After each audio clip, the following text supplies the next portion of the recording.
Hello and welcome to Clay to Candy, the show where I attempt to make just about everything from the ground up. And welcome to the Halloween 2025 series. If you've been with me for a while, then y'all know that I am a big cat person. I am a cat parent, and through every series I usually try to do a cat themed something. Now this year I was thinking a lot about trick-or-treating and how it really sucks that I can't take my cats trick-or-treating, right? Because that's the thing people do. They get to take their kids trick-or-treating, and I can't take my kids trick-or-treating. So I thought I would do some trick-or-treat themed items for the cat this year instead of doing a larger project. I'm going to show you how to make these cat toys that are potion bottles and feature objects that my cats like to collect in the garden. So come on, let's do this.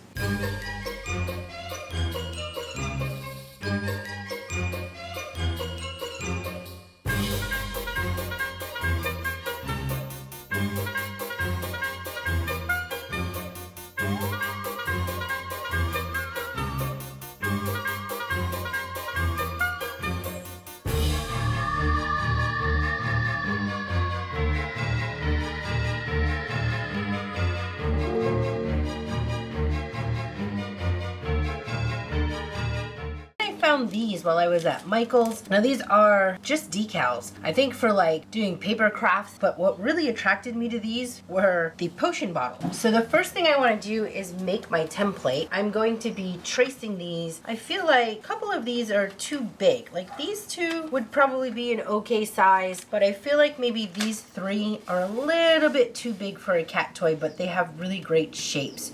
So I'm going to, there's like a butterfly. It's actually a moth that my black cat is hunting, and I'm gonna reduce the size of these just slightly by tracing them over a couple times. You could do this with vellum if you have vellum. If I have a bunch of junk vellum that I've had laying around, you could do this with parchment paper, clear plastic packaging, or cling wrap, plastic drop cloth. It'll all work the same. You're just going to use it as the base template. Since I have the vellum, I can trace the full outline because these bottles have a halo. So if I was to trace this, I'd be getting a little bit more than I wanted. And while I let that dry a bit, because the vellum sometimes can make things smear, take a little longer to dry, we'll do a regular paper one. Now you may be able to see through if you have a little light box. If you have that ability, then go ahead and do that. But if you don't, we're going to do this as old school style as possible. So now I'm just going to come in and trace. I wish I had a hard surface. All right. We need to reduce the size of this one, and there's a couple ways you can do that. Sometimes I like to just eyeball a line, and I go, okay, I want this much, and I'm just going to keep following my line in a parallel and keep following that line until I come up with a reduced line. If you don't trust yourself, go ahead and measure from the edge. Just give yourself 1/4 inch tick marks and connect your lines that way. Or you could back this up. You're going to do this a couple times. You want to just eyeball your line, follow the trace, and when it gets too close to the edge, you adjust. Give myself a little bit more here. So you can do this with absolutely any shape that you pick that you want to use for these. There you have it. I've reduced this entire thing by 1/4 inch. So I'm going to go ahead and cut this middle out.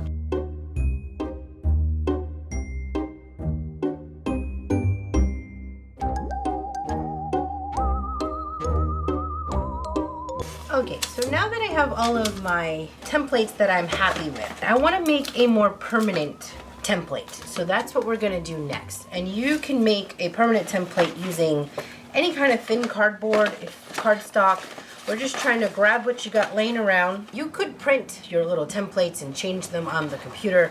These days, I think people don't really have printers that much. I mean, I've had many printers in my lifetime, and by the time I used it, the ink would dry up before I even ever got to using it printing.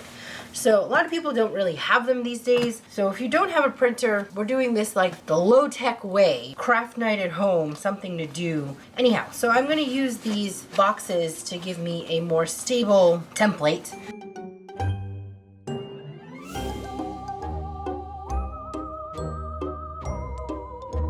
Okay, so now you got a good, stable template. Got my felt, and I went back and forth on this one, ultimately landing on white. We're gonna be tracing this one more time. This time I'm gonna use an invisible ink pen.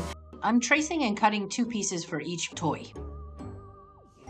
So now it's time for the fun part, and that is the getting to design things.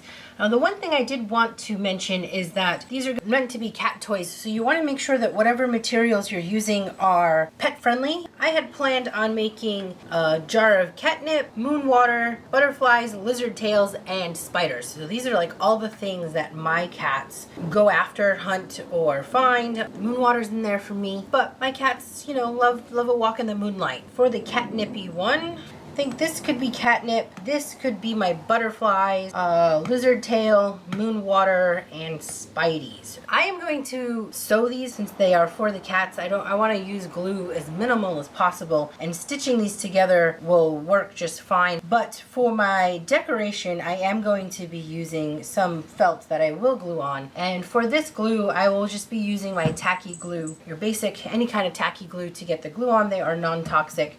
Will work just fine for this. I do not think that my InstaFuse will work for this. We can try it, but I think that because this is so heavy, it may not work. But for the heck of it, let's heat up the iron and see if we can get it to do that job.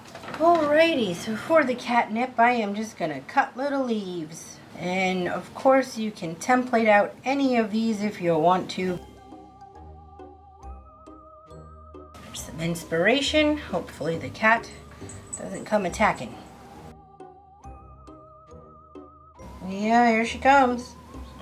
Okay, here you go. Take that over there. Yes, now you're looking at the camera. We'll do a couple in this lighter green.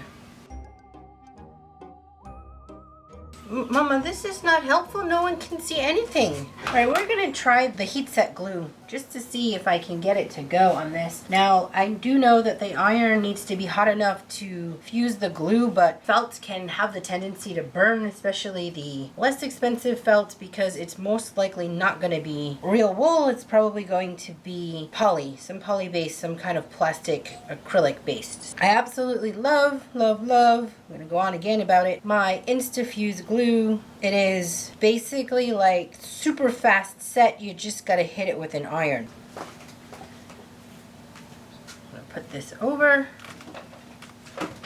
I had some adhesive backed felt that didn't quite work out. I put on that heat bond on it. The felt didn't like that stuff. Like the heat was not able to penetrate enough for it to make it stick. So I don't know if this is gonna work. We're gonna find out just now together.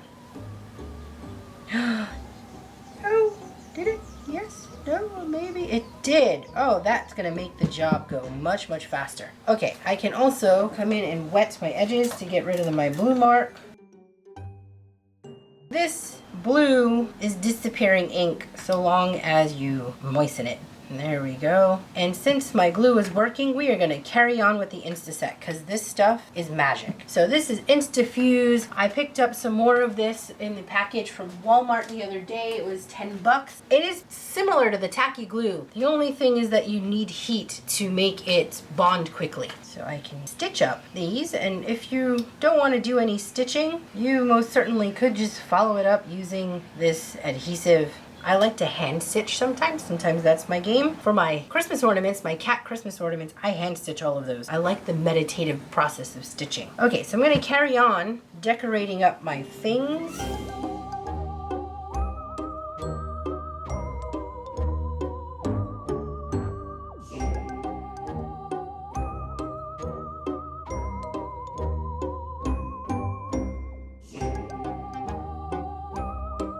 To finish off my bottles, I'm gonna go ahead and make some little stoppers. Instead of cork, I'm gonna envision these to be rubber stoppers. And these are fairly easy too. You're just gonna make a sort of funnely type of shape, and bang, you got a stopper and you can pick. That's a good one for that one. Make 2 of those.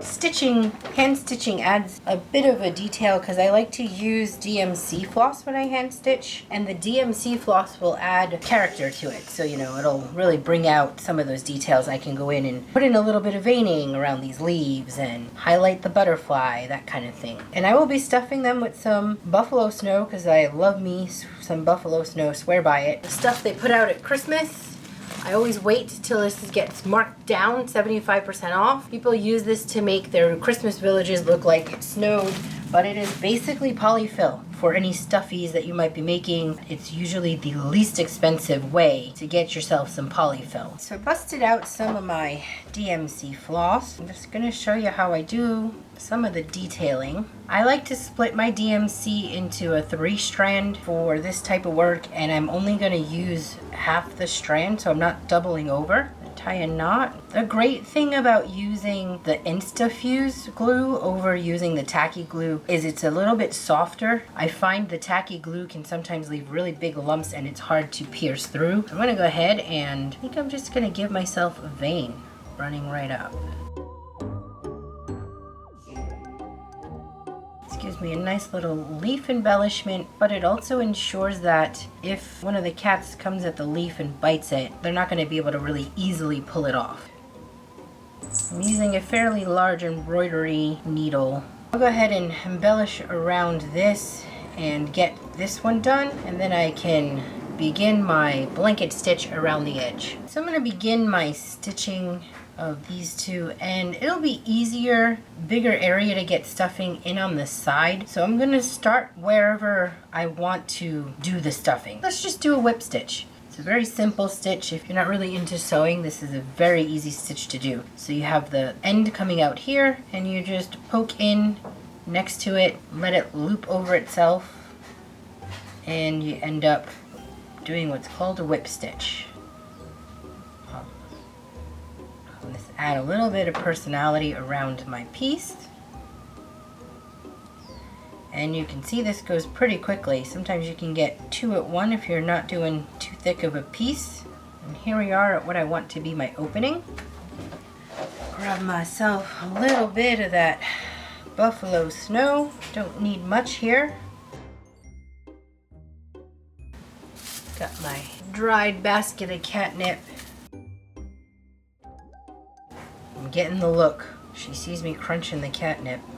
A little bit more of that buffalo snow. Now this snow had this, I guess, tinsel, but I'm gonna remove that from these cat ones in case they somehow get into it. I don't want them eating it.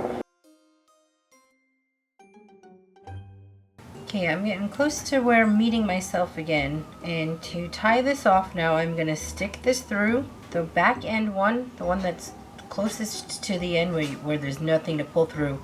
I'm gonna loop that around 2 times, hold it in place while I pull the needle through, and that just basically tied a little knot there. I'm gonna do it twice because I like to just be sure.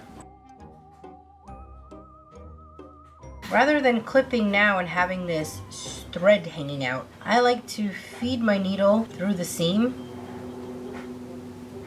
pull it out over here somewhere, give myself a little bit of that tension before I clip, and then it buried the end of that string inside somewhere. And there it is, my little potion bottle of catnip. You can go ahead and wash the edges of this off. I'm gonna get to work finishing off those other bottles.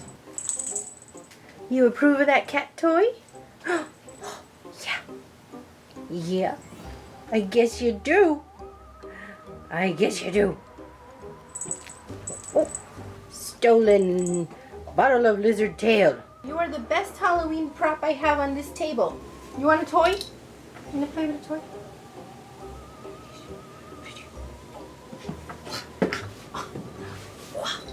Oh, that was a good catch, Mama. Another one. Oh, you get that toy. You approve, huh? You approve? Yeah, your sister Lo likes these too.